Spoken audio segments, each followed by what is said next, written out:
Bonjour, je vais vous présenter le triangulaire. Le triangulaire, c'est cet objet qui permet de comprendre la formule de l'aire du triangle. Alors, avant de vous présenter l'objet, je vais vous présenter la formule.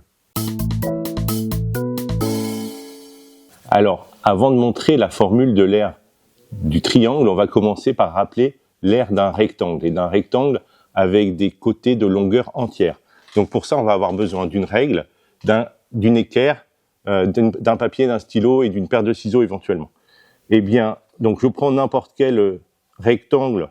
Alors là, j'utilise du papier millimétré et je vais prendre un rectangle quelconque. Voilà.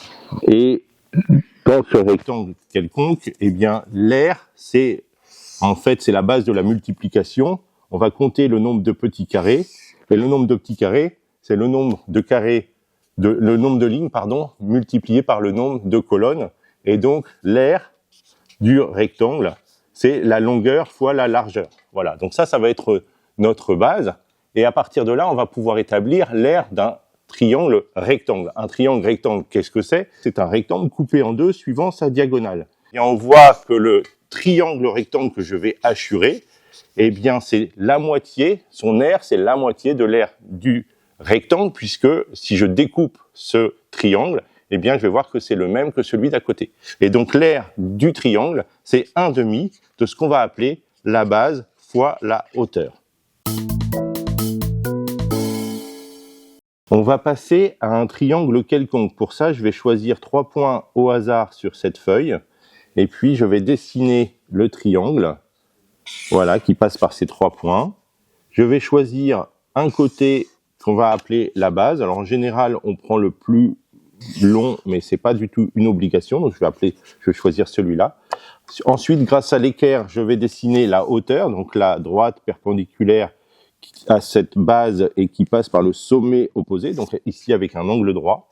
Et puis je vais dessiner deux rectangles, un à gauche ici et un à droite, voilà, qui contiennent le triangle. Voilà.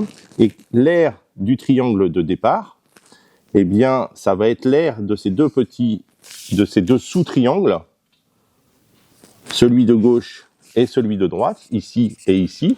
Et vous voyez que celui-là est inscrit dans un rectangle, donc c'est la moitié de l'aire de cette partie. Celui-là, c'est la moitié de l'aire de cette partie. Donc l'aire hachurée, c'est la moitié de l'aire du rectangle. On a montré que l'aire est égale à 1/2 de la base fois ce qu'on a appelé la hauteur, ici, cette longueur h. Alors, maintenant qu'on a établi cette formule de l'aire égale 1/2 de la base fois la hauteur, eh bien, on va essayer de l'interpréter. Qu'est-ce qu'elle veut dire, cette formule? Elle veut dire notamment que tous les triangles qui ont la même base et la même hauteur, eh bien, ils vont avoir la même aire. Et justement, l'objet, le triangulaire, eh bien, c'est ce qui va nous permettre d'illustrer. Pourquoi? Parce que vous voyez ici, j'ai un triangle avec une base, que je vais appeler donc B, et une hauteur qui est cette longueur que je vais appeler H. Et je peux faire bouger le point du haut.